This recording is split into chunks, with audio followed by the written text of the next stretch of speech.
ಚಿತ್ರದುರ್ಗದಲ್ಲಿ ಐವರು ನಿಗೂಢವಾಗಿ ಸಾವನ್ನಪ್ಪಿದಂತಹ ಪ್ರಕರಣಕ್ಕೆ ಸಂಬಂಧಪಟ್ಟಂತೆ ಮನೆಯಲ್ಲಿ ನಿಗೂಢವಾಗಿ ಸಾವನ್ನಪ್ಪಿದವರ ಗುರುತು ಪತ್ತೆಯಾಗಿದೆ. ಹಾಗಾದ್ರೆ ಯಾರವರು? ಅವ್ರ ಹಿನ್ನೆಲೆ ಏನು? ಎಷ್ಟು ಜನ ವಾಸ ಮಾಡ್ತಿದ್ರು? ಯಾವ ಕಾರಣಕ್ಕೆ ಸಾವನ್ನಪ್ಪಿದ್ರು? ಅದು ಗೊತ್ತಾಗಬೇಕಾಗಿದೆ. ಏನು ಜಗನ್ನಾಥ ರೆಡ್ಡಿ ಅನ್ನುವಂಥವ್ರಿಗೆ ಸೇರಿದ ಒಂದು ನಿವಾಸ ಇದು. ತುಮಕೂರಿನ PWD ಇಲಾಖೆಯಲ್ಲಿ 1988 ಆಗಿ ಕೆಲಸ ಮಾಡ್ತಾ ಇದ್ರು. 1988ರಲ್ಲಿ ಸುಮಾರು ಒಂದು 38 ವರ್ಷ. ಆ ಸಂದರ್ಭದಲ್ಲಿ ಇವರು ಆಗಿ ಕೆಲಸ ಮಾಡ್ತಾ ಇದ್ರು. ಇಬ್ಬರು ಗಂಡು ಮಕ್ಕಳು, ಓರ್ವ ಪುತ್ರಿ. ಯಾವುದೇ ಅನಾರೋಗ್ಯದ ಸಮಸ್ಯೆ ಇರಲಿಲ್ಲ, ಜಮೀನು ಕೂಡ ಇತ್ತು, ಒಳ್ಳೆ ಸ್ಥಿತಿವಂತರು, ಆಸ್ತಿವಂತರು. ಬಟ್ ಯಾಕೆ ಸಾವನ್ನಪ್ಪಿದ್ರು? ಅಂಥದ್ದೇನಾಗಿತ್ತು? 8-10 ವರ್ಷಗಳ ಹಿಂದೆನೇ ಇವರು ಸಾವನ್ನಪ್ಪಿದ್ದಾರೆ ಅನ್ನುವಂಥ ಅನುಮಾನಗಳಿದೆ. ಯಾಕಂದರೆ ಅಲ್ಲಿ ಸಿಕ್ಕಿರೋದು ಬರೀ ಅಸ್ಥಿ ಪಂಜರ ಅಷ್ಟೇ. ಚಳ್ಳಕೆರೆ ಮೇನ್ ರೋಡ್ ಇದೆಯಲ್ವಾ, ಅಲ್ಲಿ ರೋಡಲ್ಲಿ ಹೋಗುವಾಗಲೇ ಗೊತ್ತಾಗುತ್ತೆ. ಈಗ ಚಿತ್ರದುರ್ಗ ಕಡೆ ಮತ್ತು ಬಳ್ಳಾರಿ ಕಡೆ ಹೋಗುವಂಥವ್ರು ಮೇನ್ ರೋಡಲ್ಲೇ ಪಕ್ಕದಲ್ಲೇ ಇದೆ ಈ ಮನೆ. ಪಾಳು ಬಿದ್ದಿತ್ತು, ಭೂತ್ ಬಂಗ್ಲೆ ಆಗಿತ್ತು. ಅಂದರೆ ಜನರ ದೃಷ್ಟಿಯಲ್ಲಿ ಭೂತ್ ಬಂಗ್ಲೆ ಆಗಿತ್ತು. ಯಾರೂ ಕೂಡ ಹೋಗ್ತಾ ಇರಲಿಲ್ಲ, ಭಯ ಬೀಳುತ್ತಾ ಇದ್ದರು. ನೋಡಿ, ಅವ್ರ ಹೆಸರು ಕೂಡ ಇದೆ ನೋಡಿ, NK ಜಗನ್ನಾಥ ರೆಡ್ಡಿ. 1988 ಅವರು ಕೆಲಸ ಮಾಡಿರುವಂಥ, ಅವರು ಸೇವೆ ಮಾಡಿರುವಂತಹ ಒಂದು ಇಸ್ವಿ. ಅದು ದಾಖಲೆ ಇದೆ ನೋಡಿ. ಈ ಬೋರ್ಡ್ ಇದೆ ಅಲ್ವಾ, ಈ ಬೋರ್ಡ್ ಕೂಡ ಅವರ ನಿವಾಸದ ಮುಂದೆ ಇದೆ. ಬಟ್ ಈಗ ಇವರು 3 ಜನ ಮಕ್ಕಳಿದ್ರಂತೆ. 2 ಹೆಣ್ಮಕ್ಳು, ಒಬ್ಬರು ಗಂಡು ಮಗು. ಅಂದರೆ ವಯಸ್ಸಾದಂಥವರೇ ಇದ್ದರು. ಯಾವ ಕಾರಣಕ್ಕೋಸ್ಕರ ಇವರು ಸಾವನ್ನಪ್ಪಿರ್ಬೋದು? ಕೊಲೆನ, ಆತ್ಮಹತ್ಯೆನ? ಅದು ಗೊತ್ತಾಗಬೇಕಾಗಿದೆ. ಈಗ ಇಷ್ಟು ವರ್ಷ ಯಾಕೆ ಗೊತ್ತಾಗಲಿಲ್ಲ? ಆ ಒಂದು ಮನೆಯನ್ನು ಯಾರಾದರೂ ನಿರ್ವಹಣೆ ಮಾಡ್ತಾ ಇದ್ರ? ದೊಡ್ಡ ಬಂಗ್ಲೆ ಅದು, ಆಸ್ತಿವಂತರೇ ಇದ್ದಾರೆ ಅವರು, ಜಮೀನಿತ್ತಂತೆ, ಹಣ ಕೂಡ ಇದ್ದಿರುತ್ತೆ, ಒಂದು ಸೆಟಲ್ಡ್ ಫ್ಯಾಮಿಲಿ. ಆದರೆ ಜಗನ್ನಾಥ ರೆಡ್ಡಿ ಅವರ ಕುಟುಂಬ ಈ ರೀತಿಯಾಗಿ ನಿಗೂಢವಾಗಿ ಸಾವನ್ನಪ್ಪಲಿಕ್ಕೆ ಕಾರಣ ಏನು? 8-10 ವರ್ಷ ಆದಮೇಲೆ ಬೆಳಕಿಗೆ ಬರುತ್ತೆ ಅಂತಂದರೆ ಇದನ್ನು ಯಾರಾದರೂ ಮುಚ್ಚಿಡುವಂಥ ಪ್ರಯತ್ನಗಳನ್ನೇನಾದರೂ ಮಾಡಿದ್ರಾ? ಒಂದು ರೀತಿ ಸಿನಿಮೆಯ ರೀತಿಯಲ್ಲಿ ನಾವೊಂದೇನೋ ಒಂದು ಸಿನಿಮಾದಲ್ಲಿ ನೋಡ್ತಾ ಇರ್ತೀವಲ್ವ, ಒಂದು ಒಂಟಿ ಮನೆ, ಅದರಲ್ಲಿ ಒಂದು 5-6 ಜನ ಕುಟುಂಬಸ್ಥರು, ಅವ್ರು ಸಾವನ್ನಪ್ಪಿರೋದು, ಆಮೇಲೆ ಜನ ಅಲ್ಲಿ ಯಾರು ಓಡಾಡದೇ ಇರೋದು, ಭಯದ ವಾತಾವರಣ, ಅದು ಪೊಲೀಸರ ತನಿಖೆ ಆಗೋದು, ಸೇಮ್ ಟು ಸೇಮ್ ಹಾಗೆ ಆಗ್ತಾ ಇದೆ. ಆದರೆ ಈಗ ಗೊತ್ತಾಗಬೇಕಾಗಿರೋದು ಈ 5 ಜನ ಹೇಗೆ ಸಾವನ್ನಪ್ಪಿದ್ರು ಅಂತ. ಆತ್ಮಹತ್ಯೆ ಮಾಡ್ಕೊಂಡಿದ್ದಾರಾ? ಕೊಲೆ ಮಾಡಿದ್ದಾರಾ? ಅದರಲ್ಲೂ ನೇಣು ಹಾಕ್ಕೊಂಡಿರ್ಬೋದಾ? ವಿಷ ಕುಡ್ದಿರ್ಬೋದಾ? ಜಮೀನು ವ್ಯಾಜ್ಯ ಏನೂ ಕೂಡ ಇರಲಿಲ್ವಂತೆ. ಅಂದರೆ ಸಣ್ಣ ಪುಟ್ಟ ಗಲಾಟೆ ಈ ರೀತಿ ಏನಾದರೂ ಇತ್ತಾ? ವೈಷಮ್ಯ ಏನಾದರೂ ಇತ್ತಾ ಇವರಿಗೆ? ಇವರು ತುಮಕೂರಿನ PWD ಇಲಾಖೆಯಲ್ಲಿ 1988ರಲ್ಲಿ ಆಗಿ ಕೆಲಸವನ್ನು ಮಾಡಿದರು, ಎಕ್ಸಿಕ್ಯೂಟಿವ್ ಇಂಜಿನಿಯರ್ ಆಗಿ. ಆದರೆ ಈಗ ಜನರಲ್ಲಿ ಒಂದು ಭಯ ಇದೆ, ಆತಂಕ ಇದೆ. ಮೊದಲೇ ಒಂಟಿ ಮನೆ, ಪಾಳು ಬಿದ್ದಿರೋ ಮನೆ, ಅದರಲ್ಲೂ 8-10 ವರ್ಷದ ಹಿಂದೆ ಸಾವನ್ನಪ್ಪಿದ್ದಾರೆ ಅಂತಂದರೆ.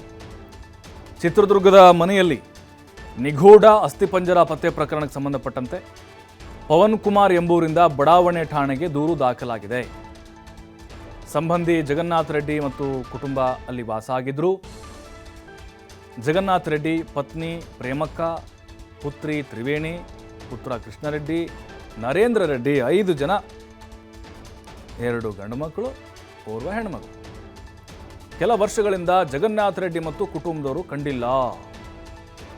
ಮನೆಯಲ್ಲಿ ಪತ್ತೆಯಾಗಿರುವುದು ಅವರದೇ ಅಸ್ಥಿಪಂಜರ ಆಗಿರ್ಬೋದು. ಈಗ ಅವ್ರ ಸಂಬಂಧಿ ಒಬ್ಬರು ಬಂದಿದ್ದಾರೆ. ಮೃತರ ಸಾವಿನ ಬಗ್ಗೆ ಅನುಮಾನ ಇದೆ ಎಂದು ದೂರನ್ನು ದಾಖಲು ಮಾಡಿದ್ದಾರೆ. ನೋಡಿ, ಈಗ ಅಸ್ಥಿಪಂಜರ ಪತ್ತೆಯಾಗಿದೆ ನಿಗೂಢವಾಗಿ. ಈ ಒಂದು ಸಾವಿನ ಹಿಂದೆ ಯಾರೆಲ್ಲ ಇದ್ದಾರೆ? ಪವನ್ ಕುಮಾರ್ ಅವರ ಸಂಬಂಧಿ ಅಂತೆ. ಅಲ್ಲ ರೀ, 8-10 ವರ್ಷ ಆಯ್ತಂತೆ ಇವ್ರು ಈ ಕಂಪ್ಲೇಂಟ್ ಕೊಡ್ತಾರಂತಂದರೆ ಅನುಮಾನ ಎಲ್ಲಿ ವ್ಯಕ್ತವಾಗಿರುತ್ತೆ ನೋಡಿ. ಜಗನ್ನಾಥ ರೆಡ್ಡಿ, ಪ್ರೇಮಕ್ಕ, ತ್ರಿವೇಣಿ, ಕೃಷ್ಣರೆಡ್ಡಿ, ನರೇಂದ್ರ ರೆಡ್ಡಿ 5 ಜನ ವಾಸ ಮಾಡ್ತಾ ಇದ್ರು. ಈಗ ಅವ್ರ ಅಸ್ಥಿಪಂಜರ ಪತ್ತೆ ಆಯ್ತಂತೆ. ಇವರು ಪವನ್ ಕುಮಾರ್ನವರು ಅವ್ರ ಸಂಬಂಧಿಕರಂತೆ ಬಂದ್ರಂತೆ. ಈಗ ಈ ಕಂಪ್ಲೇಂಟ್ ಕೊಟ್ರಂತೆ. ಅದು ಈ ರೀತಿ ಘಟನೆ ಆದಮೇಲೆ ಮೊದಲು ಯಾಕೆ ಕೊಡಲಿಲ್ಲ? ಮೊದಲು ಅವ್ರು ಹುಡುಕಾಡುವಂಥ ಪ್ರಯತ್ನಗಳು ಯಾಕಾಗಲಿಲ್ಲ? 5 ಜನ, ಇಡೀ ಕುಟುಂಬವೇ ನಾಪತ್ತೆ ಆಗಿದೆ ಅಂತ ನೀವು ಯಾಕೆ ಅಥವಾ ಕಿಡ್ನಾಪ್ ಮಾಡಿದ್ದಾರೆ, ಪ್ರಕರಣ ಯಾಕೆ ದಾಖಲು ಮಾಡಲಿಲ್ಲ? ನೋಡಿ ಅನುಮಾನಗಳು ಹೆಂಗೆ ಹೋಗ್ತಾ ಇದೆ ಅಂತ. ಈಗ ಯಾವ ಆಯಾಮದಲ್ಲಿ ತನಿಖೆ ಆಗುತ್ತೆ, ಎಲ್ಲ ಆಗುತ್ತೆ ತನಿಖೆ. ಇದು ಕೊಲೆ ಆಗಿರ್ಬೋದಾ ಅಥವಾ ಇದು ಸಾಮೂಹಿಕ ಆತ್ಮಹತ್ಯೆ ಆಗಿರ್ಬೋದಾ? ಆತ್ಮಹತ್ಯೆ ಕಾರಣ ಏನಾಗಿರ್ಬೋದು? ಯಾಕಂದರೆ ನಿಮಗೆ ಬೆಂಗಳೂರಿನಲ್ಲಿ ಒಂದು ಘಟನೆ ಆಯ್ತು, ನೆನಪಿರ್ಬೋದು. ಒಂದೇ ಕುಟುಂಬದ 4 ಸಾವನ್ನಪ್ಪಿದ್ರು. ಆ ರೀತಿ ಏನಾದರೂ ಆಗಿರ್ಬೋದಾ? ಯಾರಾದರೂ ಕಿರುಕುಳ ಇವ್ರಿಗೇನಾದರೂ ಕೊಟ್ಟಿದ್ರಾ? ಮಾನಸಿಕವಾಗಿ ಅಸ್ವಸ್ಥರಾಗಿದ್ದಾರಾ ಇವರು? ಅಂದರೆ ಮಾನಸಿಕ ಖಿನ್ನತೆಗೆ ಏನಾದರೂ ಒಳಗಾಗಿರ್ಬೋದಾ? ಅಂಥ ಘಟನೆಗಳು ಏನಾಗಿರ್ಬೋದು? ಇದೆಲ್ಲದರ ಬಗ್ಗೆ ಕೂಡ ತನಿಖೆ ಆಗುತ್ತೆ. ಮತ್ತಷ್ಟು ಮಾಹಿತಿ ವೆಂಕಟೇಶ್ ಕುಲಕರ್ಣಿ ನೀಡ್ತಾರೆ. ವೆಂಕಟೇಶ್ ಕುಲಕರ್ಣಿ, ಈ ಒಂಟಿ ಮನೆಯ ನಿಗೂಢ ಅಸ್ಥಿಪಂಜರದ ರಹಸ್ಯ ಒಂದು ರೀತಿ ಟ್ವಿಸ್ಟ್ ತೆಗೆದುಕೊಂಡು ಹೋಗ್ತಾ ಇದೆ. ಇದು ಆಳವಾದಂಥ ತನಿಖೆ ಆಗಬೇಕಾದಂಥ ಅಗತ್ಯತೆ ಇದೆಯಾ? ಸದ್ಯಕ್ಕೆ ಪವನ್ ಕುಮಾರ್ ಕೊಟ್ಟಿರುವಂಥ ದೂರಿನಲ್ಲಿ ಏನಿದೆ? ಪ್ರಭು, ಏನು ಇದು ಸಸ್ಪೆನ್ಸ್ ಮೂವಿ ತರ, ಏನು ಸಸ್ಪೆನ್ಸ್ ಮೂವಿಯಲ್ಲಿ ಬರುತ್ತಲ್ಲ ಆ ರೀತಿಯಾದಂತ ಒಂದು ಪ್ರಕರಣ ಎಳೆ ಎಳೆಯಾಗಿ ಹೋಗ್ತಕ್ಕಂಥದ್ದು. ಸುಮಾರು 2 ರಿಂದ 3 ವರ್ಷಗಳ ಹಿಂದೆಯೇ ಇವರು ಮೃತಪಟ್ಟಿದ್ದಾರೆ ಅಂತಕ್ಕಂಥ ಶಂಕೆಗಳು ಈಗ ವ್ಯಕ್ತವಾಗ್ತಕ್ಕಂಥದ್ದು. ಸೊ ಏನು ಈ ಅಸ್ಥಿ ಪಂಜರ ಮೊದಲು 3 ಸಿಕ್ಕಿದೆ ಅನ್ನುವಂತ ಮಾಹಿತಿ ಲಭ್ಯವಾಗಿತ್ತು. ಆದ್ರೆ ಈಗ 3 ಅಲ್ಲ 5 ಅಸ್ಥಿ ಪಂಜರಗಳು ಅಲ್ಲಿ ಇದೆ ಅನ್ನುವಂತ ಸ್ಪಷ್ಟನೆ ಈಗಾಗಲೇ ದಾವಣಗೆರೆ IGP ತ್ಯಾಗರಾಜನ್ ಅವರು ಸ್ಪಷ್ಟಪಡ್ತಿರ್ತಕ್ಕಂಥದ್ದು. ಜೊತೆಗೆ ಏನು ಪವನ್ ಕುಮಾರ್ ಎಂಬುವರು ಏನಿದ್ದಾರೆ, ಇವರು ಈ ಒಂದು ದೂರನ್ನ ಕೊಡ್ತಾರೆ. ದೂರಿನ ಆಧಾರದ ಅಡಿಯಲ್ಲಿ ನಾವು ಪೊಲೀಸ್ ಅಧಿಕಾರಿಗಳು ಇಲ್ಲಿ ಬಂದು ಪರಿಶೀಲನೆ ಮಾಡಿದಾಗ ನಮ್ಗೆ ಇದು ಅಸ್ಥಿ ಪಂಜರ ಸಿಕ್ಕಿದೆ. ಆ ಮನೆಯ ಒಳಗಡೆ ಹೋಗ್ಲಿಕ್ಕೆ ಸಾಕಷ್ಟು ವಾಸನೆ ಇದೆ ಮತ್ತು ಸಾಕಷ್ಟು ವಾಸನೆ ಇದೆ, ಹೀಗಾಗಿ ಒಳಗಡೆ ಹೋಗಿ ಎಲ್ಲವೂ ನಾವು ತನಿಖೆಯನ್ನ ಮಾಡ್ತಾ ಇದ್ದೀವಿ ಅನ್ನುವಂತ ಮಾಹಿತಿಯನ್ನ ಈಗಾಗಲೇ SP ಅವರು ಕೊಟ್ಟಿರ್ತಕ್ಕಂಥದ್ದು. ಜೊತೆಗೆ ಏನು 5 ಅಸ್ಥಿ ಪಂಜರ ಇದೆ. ಸೊ ಇದು 5 ಅಸ್ಥಿ ಪಂಜರಗಳೇನಿದೆ, ಇದು ಜಗನ್ನಾಥ್ ರೆಡ್ಡಿ, ಪತ್ನಿ ಪ್ರೇಮಕ್ಕ, ಪುತ್ರಿ ತ್ರಿವೇಣಿ, ಪುತ್ರ ಕೃಷ್ಣ ರೆಡ್ಡಿ ಮತ್ತು ನರೇಂದ್ರ ರೆಡ್ಡಿ ಅವರದೇ ಅನ್ನುವಂತ ಒಂದು ದೂರನ್ನ ಈಗಾಗಲೇ ಪವನ್ ಕುಮಾರ್ ಅವರು ದೂರನ್ನ ಕೊಟ್ಟಿರ್ತಕ್ಕಂಥದ್ದು. ಆ ದೂರಿನ ಅನ್ವಯ ಈಗಾಗಲೇ ಪೊಲೀಸರು ತನಿಖೆಯನ್ನ ಕೈಗೊಂಡಿದ್ದಾರೆ. ಈ ಒಂದು ತನಿಖೆ ಆಯಾಮ ಮೊದಲು ಅಸ್ಥಿ ಪಂಜರ ದೊರಕಿರ್ತಕ್ಕಂಥದ್ದು, ಅದಾದ ಬಳಿಕ ದೂರು ಇವರದೇ ಅಸ್ಥಿ ಪಂಜರ ಅಂತಕ್ಕಂಥ ಒಂದು ದೂರಿನ ಹಿನ್ನೆಲೆಯಲ್ಲಿ ಈಗ ಪೊಲೀಸರು ತನಿಖೆಯನ್ನ ಮಾಡ್ತಾ ಇದ್ದಾರೆ. ಇದು ಆತ್ಮಹತ್ಯೆನಾ ಅಥವಾ ಕೊಲೆನಾ ಅಂತಕ್ಕಂಥ ನಿಟ್ಟಿನಲ್ಲಿ ಪೊಲೀಸರು ತನಿಖೆಯನ್ನ ಆರಂಭಿಸಿದ್ದಾರೆ. ಅದರ ಜೊತೆಗೆ ಅವರ ಏನು ಮೃತ ಜಗನ್ನಾಥ್ ರೆಡ್ಡಿ ಅವರ ಸಹೋದರರು ಕೂಡ ಸ್ಥಳಕ್ಕೆ ಆಗಮಿಸಿದ್ದಾರೆ. ಅವರು ಕೂಡ ಈಗ ನಾವು ಕೂಡ 4-5 ವರ್ಷಗಳಿಂದ ಅವ್ರ ಸಂಪರ್ಕದಲ್ಲಿ ಇರಲಿಲ್ಲ, ನಾವು ಅವ್ರ ಮನೆಗೆ ಹೋಗ್ತಾ ಇರಲಿಲ್ಲ, ಅವರದೇ ಅಸ್ಥಿ ಪಂಜರ ಇರಬಹುದು ಅನ್ನುವಂತಹ ಒಂದು ಸಂಶಯವನ್ನು ಕೂಡ ವ್ಯಕ್ತಪಡಿಸಿದ್ದಾರೆ. ಆದ್ರೆ ಅವ್ರಿಗೆ ಯಾರು ಕೂಡ ವಿರೋಧಿಗಳೇ ಇರಲಿಲ್ಲ ಅನ್ನುವಂತ ಮಾಹಿತಿಯನ್ನ ಕೂಡ ಕೊಟ್ಟಿದ್ದಾರೆ. ಸೊ ಈ ನಿಟ್ಟಿನಲ್ಲಿ ಪೊಲೀಸರು ಕೂಡ ಸಾಕಷ್ಟು ಆಯಾಮದ ಮೂಲಕ ತನಿಖೆಯನ್ನ ಮಾಡ್ತಾ ಇದ್ದಾರೆ. ಅದರ ಜೊತೆಗೆ ಏನು ಜಗನ್ನಾಥ್ ರೆಡ್ಡಿ ಇದ್ದಾರೆ, ಜಗನ್ನಾಥ್ ರೆಡ್ಡಿ ಅವರ ಪತ್ನಿ ಸಾಕಷ್ಟು ಆರೋಗ್ಯ ಸಮಸ್ಯೆಯಿಂದ ಬಳಲ್ತಾ ಇದ್ರು ಅನ್ನುವಂತ ಮಾಹಿತಿ ಲಭ್ಯವಾಗಿತ್ತು. ಇದು ಈಗ ಇಲ್ಲ ಅನ್ನುವಂತ ಮಾಹಿತಿಗಳು ಸಿಕ್ಕಿರ್ತಕ್ಕಂಥದ್ದು. ಅದರ ಜೊತೆಗೆ ಸಾಕಷ್ಟು ಆಸ್ತಿ ಕೂಡ ಇದ್ದದ್ದು. ಆಸ್ತಿಗೋಸ್ಕರ ಈ ಕೊಲೆ ಆಯ್ತಾ ಅಥವಾ ಬೇರೆ ಏನಾದ್ರೂ ಕಾರಣಕ್ಕೆ ಕೊಲೆ ಆಯ್ತಾ ಅನ್ನುವಂತ ನಿಟ್ಟಿನಲ್ಲಿ ಪೊಲೀಸರು ತನಿಖೆಯನ್ನ ಕೈಗೊಂಡಿರ್ತಕ್ಕಂಥದ್ದು. ಪ್ರಭು, ಅಂದ್ರೆ ವೆಂಕಟೇಶ್ ಕುಲಕರ್ಣಿ, ಈಗ 8-10 ವರ್ಷ ಆಯಿತು ಈ ಒಂದು ಸಾವನ್ನಪ್ಪಿ, ಅಂದರೆ ಸಾವಿನ ಒಂದು ಘಟನೆ ಆಗಿ ಅಂತ, ಅದು ಆತ್ಮಹತ್ಯೆ ಕೊಲೆಯೋ ಗೊತ್ತಾಗುತ್ತೆ. ಆದರೆ ಈಗ 8-10 ವರ್ಷಗಳಿಂದ ಒಂದು ಸಣ್ಣ ಅನುಮಾನ ಕೂಡ ಬಂದಿರಲಿಲ್ವಾ? ಅವ್ರ ಸಂಬಂಧಿಕರು ಯಾರು ಕೂಡ ಆವಾಗ ಕಂಪ್ಲೇಂಟ್ ಕೊಟ್ಟಿರಲಿಲ್ವಾ? ಅಥವಾ ಯಾರಿಗೂ ಕೂಡ ಸ್ಮೆಲ್ಲೇ ಬಂದಿರಲಿಲ್ವಾ? ಅಕ್ಕಪಕ್ಕದವ್ರಿಗೆ ಒಂದು ಸುಳಿವು ಸಿಕ್ಕಿರಲಿಲ್ವಾ? ಅಥವಾ ಡೋರ್ ಓಪನ್ ಮಾಡಿ ನೋಡುವಂಥ ಪ್ರಯತ್ನಗಳು ಕೂಡ ಆಗಿರಲಿಲ್ವಾ ಅಂತ ಅನುಮಾನಗಳು? ಖಂಡಿತವಾಗ್ಲೂ ಪ್ರಭು, ಈಗ 2 ರೀತಿಯ ಒಂದು ಅನುಮಾನಗಳು ಪೊಲೀಸರಿಗೆ ಬಂದಿರತಕ್ಕಂಥದ್ದು. ಮೊದಲನೇ ಅನುಮಾನ ಏನು ಅಂತ ಹೇಳಿದ್ರೆ, ಪವನ್ ಕುಮಾರ್ ಅವರು ಕೊಟ್ಟಿರ್ತಕ್ಕಂಥ ದೂರು, ಅದಾದ ಬಳಿಕ ಅವರ ಸೋದರ ಸಂಬಂಧಿ ಕೊಟ್ಟಿರ್ತಕ್ಕಂಥ ಹೇಳಿಕೆ, ಈ 2 ಹೇಳಿಕೆಗಳನ್ನ ಪೊಲೀಸರು ತೆಗೆದುಕೊಂಡಿರ್ತಕ್ಕಂಥದ್ದು. ಆ ನಿಟ್ಟಿನಲ್ಲಿ ಈಗ ಕುಲಂಕುಷವಾಗಿ ಪರಿಶೀಲನೆಯನ್ನ ಮಾಡ್ತಾ ಇದ್ದಾರೆ. ಯಾಕಂತ ಹೇಳಿದ್ರೆ ಸೋದರ ಸಂಬಂಧಿ ಕೊಟ್ಟಿರ್ತಕ್ಕಂಥ ಹೇಳಿಕೆ ಏನಿದೆ, ಅವ್ರಿಗಿಬ್ರು ಗಂಡು ಮಕ್ಕಳಿದ್ರು, ಒಬ್ಬ ಪುತ್ರಿ ಇದ್ರು. ಆದ್ರೆ ಅವರ ಪತ್ನಿಗೆ ಯಾವುದೇ ರೀತಿಯಾದಂತ ಅನಾರೋಗ್ಯದ ಸಮಸ್ಯೆ ಇರಲಿಲ್ಲ. ಸಿದ್ದಮ್ಮನಹಳ್ಳಿ ಅಂತಕ್ಕಂಥ ಗ್ರಾಮದಲ್ಲಿ ಸಾಕಷ್ಟು ಅವ್ರಿಗೆ ಜಮೀನಿತ್ತು. ಸೊ ಅವ್ರು ಎಲ್ಲರ ಜೊತೆನೂ ಒಡನಾಟವಾಗಿ ಚೆನ್ನಾಗಿರ್ತಿದ್ರು ಅನ್ನುವಂತ ಮಾಹಿತಿಯನ್ನ ಕೊಟ್ಟಿದ್ದಾರೆ. ಆದ್ರೆ ಕಳೆದ 3-4 ವರ್ಷಗಳಿಂದ ನಾವು ಯಾವುದೇ ರೀತಿ ಅವ್ರ ಸಂಪರ್ಕದಲ್ಲಿರ್ಲಿಲ್ಲ. ಅದು ಅವರದೇ ಅಸ್ಥಿ ಪಂಜರ ಅನ್ನುವಂತ ದೂರನ್ನ ಪವನ್ ಕುಮಾರ್ ಅವರು ಕೊಟ್ಟಿರ್ತಕ್ಕಂಥದ್ದು. ಎಲ್ಲೋ ಒಂದು ಕಡೆ ನೋಡೋದಾದ್ರೆ ಈ ಸುಮಾರು 3-4 ವರ್ಷಗಳ ಹಿಂದೆ ಮೃತಪಟ್ಟಿರಬಹುದು ಅಂತಕ್ಕಂಥ ಶಂಕೆಯನ್ನು ವ್ಯಕ್ತ ಆಗ್ತಾ ಇದೆ. ಅಲ್ಲಿಂದ ಇಲ್ಲಿವರೆಗೂ ಅಕ್ಕಪಕ್ಕದಲ್ಲಿ ಇರ್ತಕ್ಕಂಥ ಮನೆಯವರು, ಆ ರಸ್ತೆಯಲ್ಲಿ ಓಡಾಡ್ತಕ್ಕಂಥವ್ರಿಗೆ ಈ ವಾಸನೆ ಬರ್ಲಿಲ್ವಾ ಅನ್ನುವಂತ ಒಂದು ಪ್ರಶ್ನೆ ಕೂಡ ಸಹಜವಾಗಿ ಹೇಳುತ್ತೆ. ಅದರ ಜೊತೆಗೆ ಯಾರು ಕೂಡ ಅವ್ರ ಮನೆಗೆ ಹೋಗ್ಲಿಲ್ವಾ, ಅವ್ರ ಯಾರ ಸಂಪರ್ಕವೂ ಅವ್ರು ಮಾಡ್ಲಿಲ್ವಾ ಅಥವಾ ಅನ್ನುವಂತ ಅನುಮಾನಗಳು ಕೂಡ ಮೂಡುತ್ತವೆ. ಈ ನಿಟ್ಟಿನಲ್ಲಿ ಪೊಲೀಸರು 2 ರೀತಿಯ ಹೇಳಿಕೆಗಳನ್ನ ಪಡ್ಕೊಂಡು ತಮ್ಮದೇ ಆದಂತ ಒಂದು ವೇನಲ್ಲಿ ಈಗ ತನಿಖೆಯನ್ನ ಆರಂಭಿಸಿದರೆ ಸ್ಥಳಕ್ಕೆ ಚಿತ್ರದುರ್ಗ SP ಮತ್ತು ದಾವಣಗೆರೆ IGP ಅವರು ಸ್ಥಳಕ್ಕೆ ಆಗಮಿಸಿ ಪರಿಶೀಲನೆಯನ್ನ ಮಾಡ್ತಾ ಇದ್ದಾರೆ ಪ್ರಭು. ಅಂದರೆ ವೆಂಕಟೇಶ್ ಕುಲಕರ್ಣಿ ಈಗ ಸಿನಿಮಾದಲ್ಲಿ ಕೆಲವೊಂದು ಸಿನಿಮಾಗಳಲ್ಲಿ ನೋಡಿದಾಗ ಅದೊಂದು ಭೂತದ ಬಂಗಲೆ, ಅದು ಒಂಟಿ ಮನೆ, ಅಲ್ಲಿ ದೆವ್ವ ಇದೆ, ಭೂತ ಇದೆ ಅಂಥೇಳಿ ಬಿಂಬಿಸಿ ಜನರಿಗೆ ಒಂದು ಭಯದ ವಾತಾವರಣ ನಿರ್ಮಾಣ ಮಾಡಿಬಿಡೋದು. ಅಂದರೆ ಈ ರೀತಿಯಾಗಿ ಬಿಂಬಿಸುವಂಥ ಕೆಲಸ ಆಗಿತ್ತಾ ಅಂತ ಅಲ್ಲ, ಆ ಥರದ ಘಟನೆಗಳು ಏನಾದರೂ ಆಗಿರ್ಬೋದಾ, ಆ ರೀತಿಯ ಅನುಮಾನಗಳು ಕೂಡ ಇರ್ಬೋದಲ್ಲ ಅಂತ ಕೊಲೆ ಮಾಡಿ ಈ ಥರ ಈ ಎಲ್ಲ ಪ್ರಕರಣಗಳನ್ನ ನೋಡೋದಾದ್ರೆ ಒಂಥರ ಇದು ಈ ಹಿಂದೆ ಭೂತದ ಬಂಗ್ಲೆ ಆಗಿತ್ತೋ ಇಲ್ಲೋ ಅನ್ನೋಂಥದ್ದು ಮಾಹಿತಿ ಇಲ್ಲ ಪ್ರಭು. ಆದ್ರೆ ಮುಂದಿನ ದಿನಗಳಲ್ಲಿ ಮಾತ್ರ ಈ ಮನೆ ಅಕ್ಷರಶಃ ಭೂತದ ಬಂಗ್ಲೆಯಾಗಿ ಪರಿವರ್ತನೆ ಆಗುತ್ತೆ. ಯಾಕಂತ ಹೇಳಿದ್ರೆ ಸುತ್ತಮುತ್ತಲು ಇರ್ತಕ್ಕಂಥವ್ರು ಅಲ್ಲಿ ಈ 5 ಜನರ ಏನು ಶವ ಅಸ್ಥಿ ಪಂಜರ ಆಗಿರೋದನ್ನ ನೋಡಿರ್ತಕ್ಕಂಥದ್ದು. ಹೀಗಾಗಿ ಸುತ್ತಮುತ್ತಲ ಇರ್ತಕ್ಕಂಥವ್ರು ಈ ಒಂದು ಏನು ಭೂತದ ಬಂಗ್ಲೆ ಅನ್ನುವಂಥ ನಿಟ್ಟಿನಲ್ಲಿ ಸೃಷ್ಟಿ ಮಾಡ್ತಕ್ಕಂಥ ಸಾಧ್ಯತೆ ಹೆಚ್ಚಿದೆ. ಆದ್ರೆ ಕಳೆದ 3-4 ವರ್ಷಗಳಿಂದ ಆ ಪಾಳು ಬಿದ್ದ ಮನೆ ಕಡೆ ಯಾರು ಹೋಗ್ತಿರ್ಲಿಲ್ವಾ ಅಂತಕ್ಕಂಥ ಪ್ರಶ್ನೆಯೂ ಕೂಡ ಈಗ ಎದ್ದಿರ್ತಕ್ಕಂಥದ್ದು. ಎಲ್ಲೋ ಒಂದು ಕಡೆ ಇದು ಕೊಲೆ ಅನ್ನುವಂತ ಒಂದು ಶಂಕೆಯನ್ನ ಕೂಡ ಪೊಲೀಸರು ವ್ಯಕ್ತಪಡಿಸಿದ್ದಾರೆ. ಅದೇ ಆಯಾಮದಲ್ಲಿ ಈಗ ತನಿಖೆಯನ್ನ ಕೂಡ ಮಾಡ್ತಾ ಇದ್ದಾರೆ. ಒಟ್ಟಾರೆಯಾಗಿ ತನಿಖೆಯ ಬಳಿಕವೇ ಈ ಒಂದು ಸಾವಿನ ರಹಸ್ಯ ಹೊರಗೆ ಬರಲಿದೆ ಪ್ರಭು.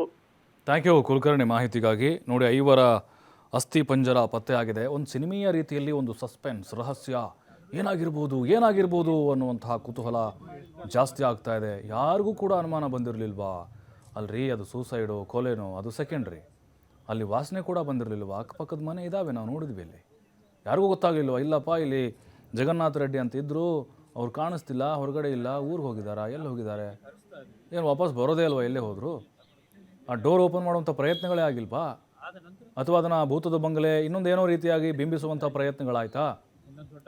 ಯಾರೂ ಕೂಡ ಇವ್ರಿಗೆ ಶತ್ರುಗಳಲ್ಲಿಲ್ಲ ಅಂತಂದರೆ ಅಲ್ಲಿ ಕೊಲೆ ಆಗಿರೋಕ್ಕೆ ಸಾಧ್ಯ ಹೇಗಾಗುತ್ತೆ? ಜೊತೆಗೆ ಈಗ ಅನುಮಾನ ವ್ಯಕ್ತವಾಗ್ತಾ ಇರೋದು ಅವರ ಆಸ್ತಿಯನ್ನು ಲಪಟಾಯಿಸುವಂಥ ಪ್ರಯತ್ನಗಳೇನಾದರೂ ಆಗಿತ್ತಾ? ಒಳ್ಳೆ ಸ್ಥಿತಿವಂತರು ಕೂಡ ಆಗಿದ್ದರು. ಅವರ ಧರ್ಮಪತ್ನಿ ಪ್ರೇಮಕ್ಕ, ಜಗನ್ನಾಥ ರೆಡ್ಡಿಯವರ ಹೆಂಡತಿ, ಅವರಿಗೆ ಹುಷಾರಿಲ್ಲ, ತೀವ್ರ ಅನಾರೋಗ್ಯ ಅಂತ ಒಬ್ಬರು ಹೇಳ್ತಾರೆ, ಇನ್ನೊಬ್ಬರೆಲ್ಲ ಆರಾಮಾಗಿದ್ದರು, ಅವ್ರಿಗೇನು ತೊಂದರೆ ಇರಲಿಲ್ಲ ಅಂತ ಇನ್ನೊಬ್ಬರು ಅವರ ಸೋದರ ಸಂಬಂಧಿ ಹೇಳ್ತಾ ಇದ್ದಾರೆ. ಹೀಗಾಗಿ ಅನುಮಾನಗಳು ಜಾಸ್ತಿ ಆಗ್ತಿದೆ, ಟ್ವಿಸ್ಟ್ಗಳು ಸಿಗ್ತಾ ಹೋಗ್ತಾ ಇದೆ. ಪೊಲೀಸರಿಗೂ ಕೂಡ ಇದೊಂದು ರೀತಿ ಸವಾಲಾಗಿದೆ. ಇದನ್ನು ಹೇಗೆ ಭೇದಿಸ್ತಾರೆ ಹಾಗಾದರೆ ಪೊಲೀಸರು? ಖಂಡಿತವಾಗ್ಲೂ ಈ ಸಾವಿನ ರಹಸ್ಯ ಅದು ಬಯಲಾಗಲೇಬೇಕು. ಅಥವಾ ಇವರೇನಾದರೂ ಮಾನಸಿಕ ಖಿನ್ನತೆಗೊಳಗಾಗಿ ಆ ಕುಟುಂಬಸ್ಥರಲ್ಲೇ ಜಗಳ ಆಗಿ ಏನಾದರೂ ಆತ್ಮಹತ್ಯೆ ನಿರ್ಧಾರವನ್ನು ಮಾಡಿದ್ರಾ? ಇಲ್ಲಪ್ಪ, ಸಾಲ ಮಾಡ್ಕೊಂಡಿದ್ರು, ಒಂದು 51 ಕೋಟಿ 50 ಲಕ್ಷ 1 ಕೋಟಿ, ಸಾಲಗಾರರ ಕಾಟ ಜಾಸ್ತಿ ಆಗಿತ್ತು, ಈ ರೀತಿಯಾಗಿ ನಿರ್ಧಾರ, ಒಳ್ಳೆ ಚೆನ್ನಾಗೇ ಇದ್ದರು ಫೈನಾನ್ಷಿಯಲಿ, ಹೀಗ್ಯಾಕಾಯಿತು ಅನ್ನೋದೇ ಈಗ ನಿಗೂಢ ಪ್ರಶ್ನೆ.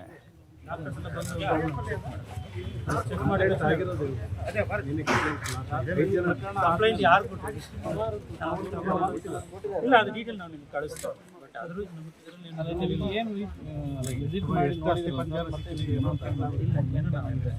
ಸ್ಕೆಲಿಟನ್ ಮಾತ್ರ ನೋಡಿ ಒಳಗಡೆ ಭಾಳ ನಾವು FSL ಟೀಮ್ನವರು ಇನ್ನೂ ಚೆಕ್ ಮಾಡ್ತಾ ಇದ್ದಾರೆ. ಯಾವುದು ಬಾಟಲ್ಸ್ ಎಲ್ಲ ಏನು ಸಿಗುತ್ತೆ ಅಂತ ನಾವು ಇನ್ನೂ ಡಾಕ್ಟರ್ ಕೂಡ ಇಲ್ಲಿ ಕರೆಸ್ತಾ ಇದ್ದೀವಿ. ಕರೆಸ್ಬಿಟ್ಟು ಅವರದ್ದು ಒಂದು ಒಪಿನಿಯನ್ ತಗೊಳ್ತೀವಿ, ಹೇಗೆ ಆಗಿರಬಹುದು ಅಂತ. ಆದ ನಂತರ ಸದ್ಯಕ್ಕೆ 5 ಎಲ್ಲ ದೊಡ್ಡವರೇ ಇದ್ದಾರೆ, ಅಲ್ಲಿ ಯಾರು ಇಲ್ಲ. ಹೊನ್ನಪ್ಪ ಇಷ್ಟಪ್ಪ ದೊಡ್ಡವರು, ಹೊನ್ನಪ್ಪ ಚಿಕ್ಕ. ಅವ್ರಿಗೆ ನಾವಿಬ್ಬರು ಯಾವಾಗಲೂ ಜೊತೆಗೆ ಓದ್ತಿದ್ರೆ ನಾನು ಬಿಟ್ಬಿಟ್ಟು ಎಸ್ಕೊಂಡು ಓದ್ದ, ಇಂಜಿನಿಯರ್ ಆಗಿಬಿಟ್ಟು ಚೆನ್ನಾಗಿ ಇದ್ದಾಗಿದ್ದಪ್ಪ. ಅದೇನಾಗಿದೆ ಈ ಥರ. ಎಷ್ಟು ವರ್ಷ ಆಯ್ತು ನೀವು ಅವ್ರಿಗೆ ನೋಡಿದೆ? ಈಗ 5 ವರ್ಷ ಆಗೈತೆ ನೋಡಿ. ನಾನು ಬಂದರೆ ಒಂದು ಇದು ನೋಡಿದಾಗ ನೋಡೋಣ. ನೀವು ಬರ್ತಿದ್ರ ಅವ್ರ ಮನೆಗೆ? ಅವರು ಯಾವಾಗ ಫೋನ್ ನಂಬರು ಏನೋ ಕೊಡಬೇಕು, ಬರಲಿಲ್ಲ. ಅವ್ರು ಎಷ್ಟು ಜನ ಮಕ್ಕಳು?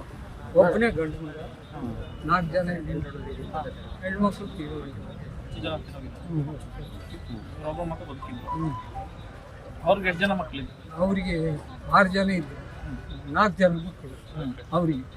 ಅದ್ರಾಗೆ ಒಬ್ಬನು ಇದಾಗಿದ್ದ ಡಾಕ್ಟರ್, ಅವನು ತೀರೋದು. ಇಬ್ಬರು, ಒಂದು ಹೆಣ್ಣುರಿಗೆ, ಇಬ್ಬರು ಗಂಡು. ಅವರು ಇವತ್ತು ಡಾಕ್ಟರ್ ಹೆಸರು ಏನು? ಅವರೇ ಮಂಜುನಾಥ್ ಯಾವಾಗ ಇರ್ತಾರೆ? ಗೊತ್ತಾಗಿ ಅವ್ರು 10 ವರ್ಷದ ಮೇಲೆ ಏನಾಯ್ತು? ಒಂದೇ ಮನೆಯಲ್ಲಿ 5 ಅಸ್ಥಿಪಂಜರ ಸಿಕ್ಕಿರೋ ಬಗ್ಗೆ ವರದಿಯಾಗಿದೆ. ಎಷ್ಟು ದಿನದಿಂದ ಇದೆ, ಅವ್ರು ಯಾರು ಅನ್ನೋದು ಪತ್ತೆ ಆಗ್ತಾ ಇದೆ. ಅವರ ಸಂಬಂಧಿಕರೊಬ್ಬರು ಎಕ್ಸಿಕ್ಯೂಟಿವ್ ಇಂಜಿನಿಯರ್ ಆಗಿದ್ದಂಥವ್ರು. ಅದನ್ನು ತನಿಖೆ ಮಾಡೋಕ್ಕೆ ಹೇಳಿದ್ದೀನಿ ಅಂತ ಗೃಹ ಸಚಿವ ಪರಮೇಶ್ವರ್ ಹೇಳಿದ್ದಾರೆ. FSL ಅಧಿಕಾರಿಗಳು ಸ್ಯಾಂಪಲ್ ಕಲೆಕ್ಟ್ ಮಾಡಿದ್ದಾರೆ. ಆ ಮನೆ ಯಾರ್ದು, ಆ ಮನೇಲಿ ಯಾರಿದ್ರು ಅನ್ನೋದ್ರ ಬಗ್ಗೆ ತನಿಖೆ ಆಗುತ್ತೆ. ಆತ್ಮಹತ್ಯೆ ಮಾಡಿಕೊಂಡಿದ್ರಾ ಇಲ್ಲ ಯಾರಾದರೂ ಸಾಯಿಸಿದ್ರಾ, FSL ವರದಿ ಬಂದ ಮೇಲೆ ಎಲ್ಲ ಸತ್ಯ ಗೊತ್ತಾಗುತ್ತೆ ಅಂತ ಗೃಹ ಸಚಿವ ಡಾಕ್ಟರ್ ಜಿ ಪರಮೇಶ್ವರ್ ಹೇಳಿದ್ದಾರೆ. ಯಾಕಂತಂದರೆ ನಿಗೂಢವಾದಂತಹ ಸಾವಿದು, ಅನುಮಾನಗಳು ಸಾಕಷ್ಟಿದ್ದಾವೆ. ನೋಡಿ, ಅವರ ಹೇಳಿಕೆ ನಾವು ಗಮನಿಸ್ತಾ ಇದ್ವಿ. ಅವರ ಸಂಬಂಧಿಕರೊಬ್ಬರು ಯಾರು, ಅವರ ಹತ್ತಿರದವರು, ಅವ್ರ ಹೇಳಿಕೆಯಲ್ಲಿ ಸ್ವಲ್ಪ ಗೊಂದಲ ಇದೆ. ಅಲ್ಲಿರುವಂಥವ್ರಿಗೂ ಕೂಡ ಅದು ಅರ್ಥ ಆಗ್ತಾ ಇಲ್ಲ. ಅಷ್ಟು ಜನ ಮಕ್ಕಳು, ಹೆಣ್ಮಕ್ಳು ಎಷ್ಟು ಜನ ಇದ್ದರು, ಹಿಂಗೆ ಸತ್ತೋಗಿದ್ರು, ಹೀಗೆ. ಹಾಗಾಗಿನೇ ಈಗ ಪರಮೇಶ್ವರರು ಕೂಡ ಸೂಕ್ತವಾದಂಥ ತನಿಖೆ ಆಗುತ್ತೆ ಅಂತ ಹೇಳಿದ್ದಾರೆ.